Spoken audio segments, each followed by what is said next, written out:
Alright, what's up guys, welcome back to another video. Today I'm gonna go over my top 5 artists of all time. There are some questionable ones I feel like. You may not like these ones, but hey, it's my list for a reason. Starting with number 5. What happened? Yeah, I feel like this is gonna be a great start. I want to say I don't like this person. I don't like him as a human being, and I fully believe he's just a terrible person and a cancer to society. But I am also a strong believer in separating the art from the artist, and if you don't like that, I understand why. But I just can't help it. His music means a lot to me, unfortunately. My friend got me into this person's music. I remember listening to Here With Me for the first time. And of course, my depressed, stupid ass would just listen to it nonstop in my car on breaks at work. I was just hating everything. And then of course, there's Romantic Homicide, which sadly is a banger.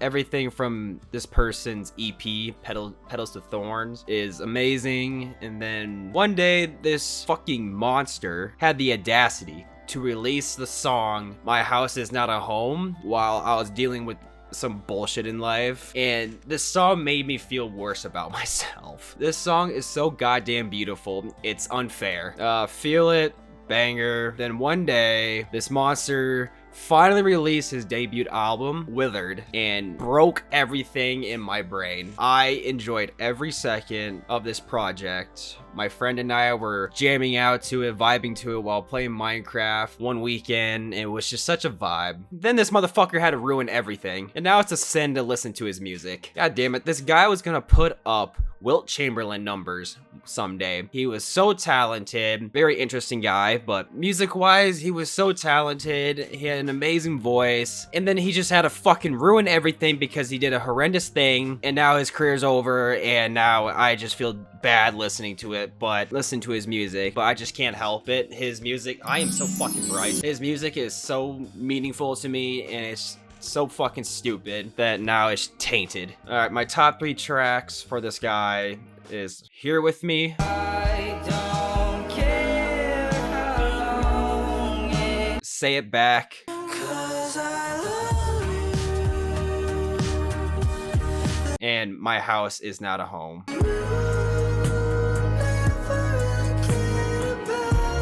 Fuck you, David. Where do I begin with Mr. Biracial Guy? Logic was my first ever rapper I fully listened to. He was the first rapper I actually was genuinely invested in. Back in 2017, my friend shared a post in our group or Instagram group chat about his at the time upcoming album, Everybody. Once the album was released, I decided to give it a listen, and I'm glad I did. I absolutely loved it, which led me to listen to his other projects, Under Pressure, Tits, his old mixtapes, and Bobby Tarantino, like all of them. I loved every second of it, and I became a Logic glazer to the point where I was pretty fucking annoying, and I'm pretty sure I made my friends hate Logic at one point. I should make a video about the people I glaze. I'm sure that video would do great. I was always hyped when he would announce like an upcoming single or project that was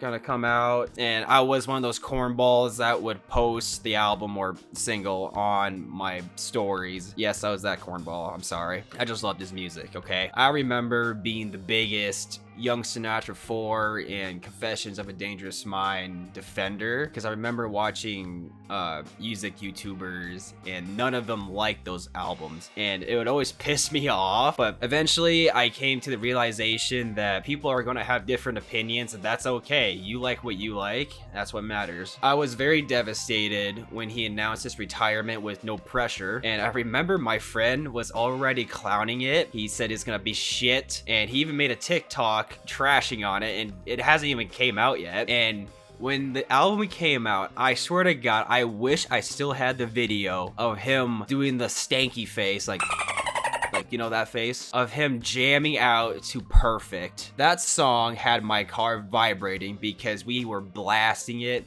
and it's just such a fucking good ass hype track. I'd say post No Pressure It's kind of hit or miss. Sometime maybe good, sometime maybe shit kind of deal. But overall, I think Logic is a very talented rapper, and I feel like he gets too much undeserved hate. But yeah, he can be a cornball, but like I feel like there's worse people out there, rappers out there. So Supermarket is amazing, and I'll stand on that. Top 3 tracks. What's Up? Where you been? What you know about? Oh no. Who let them? Everybody Dies. It's what you all been waiting for, ain't it? Rap game on me, I've been waiting for the payment. And Young Jesus. Take a trip inside my mind like you was off to Venice. It's me and B.I.G. LMBO cooking like chemists. Next. So according to my Spotify time capsule, my first ever song I listened to was Reminder, which I feel like that isn't true. I'd figure it would be like a Logic song, but whatever. Anyways, there is one song by The Logic, that was a huge part of my senior year of high school. It was my go-to song because I was just a depressed little fat fuck. That song was Die For You. The Weeknd is really good at making you want to kill yourself. I had a coworker that I would talk about music with, like a lot, and The Weeknd would always get brought up. He would always talk about his old mixtapes, like back in his early years. When I finally listened to the mixtapes, I definitely say there's definitely a lot of good tracks with good bangers, like The Birds Part 1, The Knowing, Coming Down, Wicked Games, House of Balloons. That song will make you feel like you're going insane. But I'd say my favorite project by him is Beauty Behind the Madness. I don't think there's any skips on that project. Like, a lot of his mainstream hits are on that album. I Can't Feel My Face. That shit was playing at my school in the hallways. I remember my English teacher asking our class about like what does this song mean, like why can't he feel his face. I knew the answer, but I didn't say anything because, well, one, I was a quiet kid, and two, I didn't think I was allowed to say cocaine in school. Often in the Night, for some reason Earned It is on the project, even though it's for a porno movie. I hate when artists do this. They would make a song that it's for some other media, and then they would put that song on their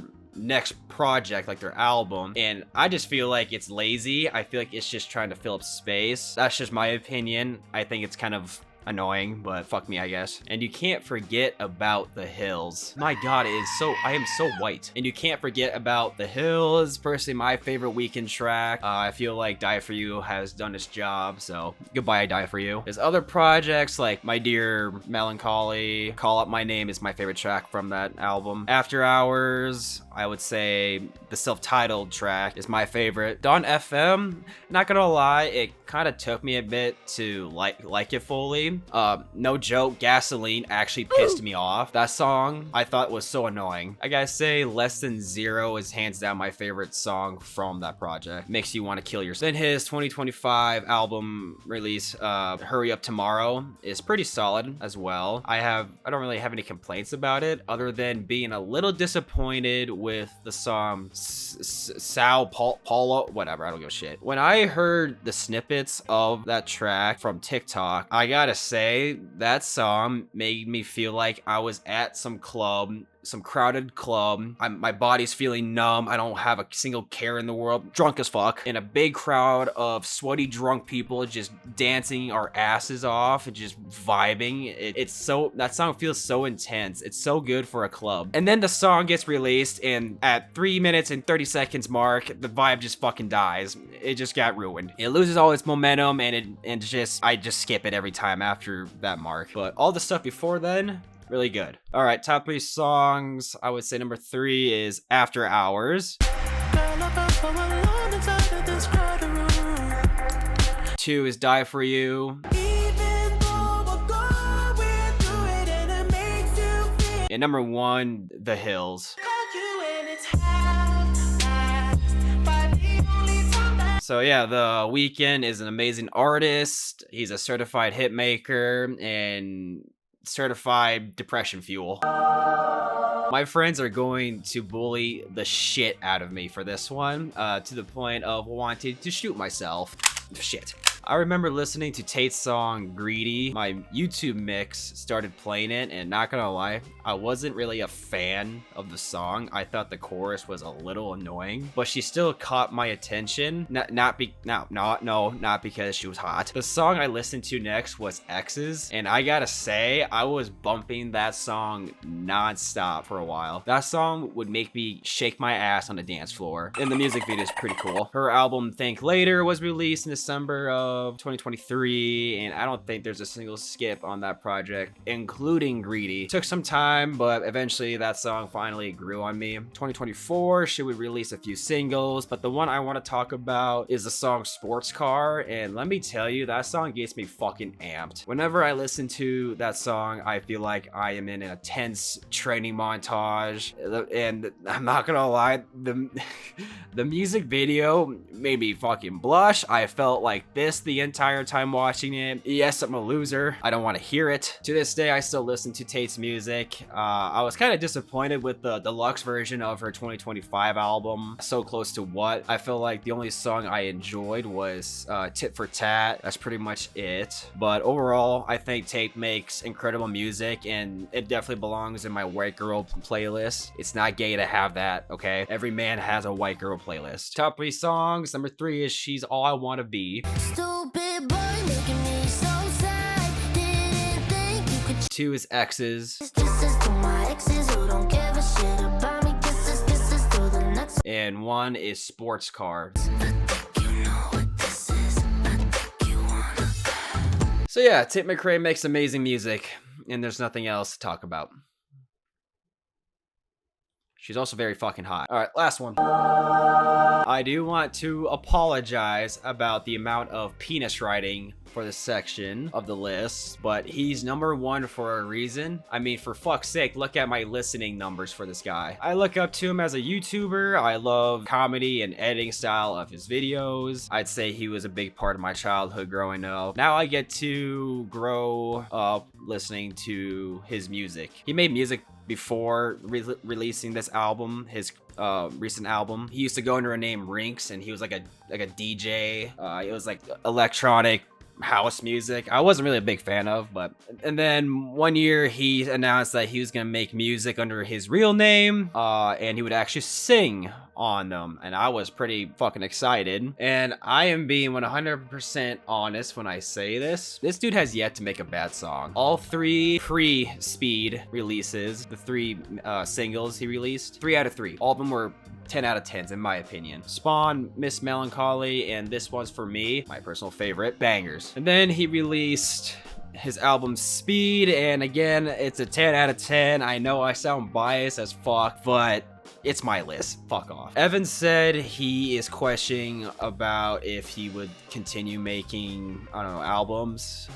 Something about him overworking himself to the point where it was affecting his health, which, oh my god, which would it suck if he just straight up just quit making music? Oh yeah, of course. But I feel like his fans would understand why. If it's affecting his health, then he shouldn't do it. So it would, I mean, yeah, it would suck, but understandable. All right, where do we begin with his music? So if you're into like that early 2000s like skate rock, I would listen to Spawn and Miss Melancholy. If you want to listen to a song that makes you want to jump off a bridge, listen to This One's For Me, which is my personal favorite Evan song. I also highly recommend the song Pesos. The song is catchy as hell, and it's easily a song you could play on repeat and not get sick of, I feel like. We got songs like Flowers, Breathe, they're really good. Mailman is fucking phenomenal. Just every song on that project is amazing. I can't think of any more adjectives. Awesome. All right, my top 3 favorite songs. Number 3 is Mailman. Number 2 is Pesos.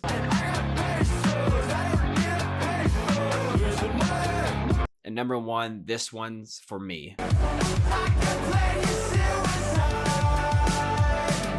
I am not a big karaoke guy. I never cared for it. I don't really fuck with it. But if I'm ever damn near blackout drunk to the point where I can't feel a single nerve in my goddamn body, and for some reason the DJ can get this song to play, I will say my little brittle heart out. I would scream at the top of my lungs to that one verse.